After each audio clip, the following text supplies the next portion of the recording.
Hey everybody, we got some breaking news. Omar Kahn has made his first big move, signing safety Minka Fitzpatrick to a record-breaking deal. He is now the highest paid safety in NFL history, extending his rookie contract to a 4-year extension, averaging $18 million per year, just a little bit above that, for a total of $73 million, give or take a few. This is a good move for the Steelers. It's perfect opportunity, perfect timing. I know that there's a couple of safeties out there still fighting for that deal, and I think if the Steelers kind of push this on a little bit further down the road, this price was only going to go up.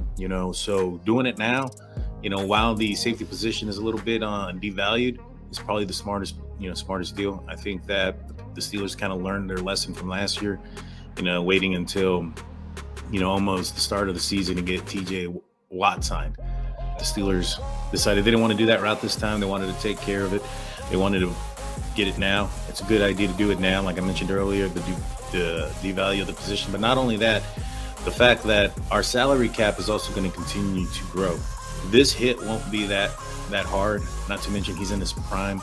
After the end of this contract, he'll be 29 years old, and so he'll be ready for another contract extension at that point. So I think this is a good move for the Pittsburgh Steelers. It's a good move for Minka. Probably make him very happy. Now what's next? All eyes are going to be on Diontae Johnson. However, I think the Pittsburgh Steelers are going to probably move to Chris Boswell. But after Bos, it's all Diontae Johnson. With the acquisition of George Pickens, Calvin Austin, and Miles Boykin in the offseason, I understand we also picked up Gunner, but I think he's going to be more of a return specialist. But there are some reports coming in from OTAs and whatnot that he was doing fairly well in the slot and he was getting open. So maybe he will make a push for some offensive snaps, but I don't think he'll be pushing Diontae Johnson anywhere. But George Pickens and Calvin Austin III, that's a different story. In my opinion, George Pickens and Miles Boykin are probably going to be more in competition with Claypool, given their body type, size, and the way they play football. They're all relatively kind of fighting for the same position. And so we really don't have that number one receiver yet. A lot of people are saying George Pickens is playing very well and he could, develop into that.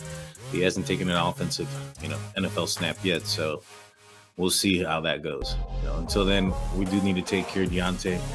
I'll be honest, I haven't always been the biggest fan of Diontae Johnson as far as paying him or making him a number one receiver, but his skill and his talent is there. He is deserving of a contract extension. In my opinion, it ain't worth $20 million, but that's, for the Steelers to decide.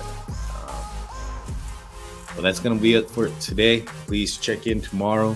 Hit that like and subscribe button. Don't forget to hit that notification button, because that way you don't miss any of our daily segments, breaking news, and our weekly lives. I'm Daniel J. This is State of the Steelers. Peace.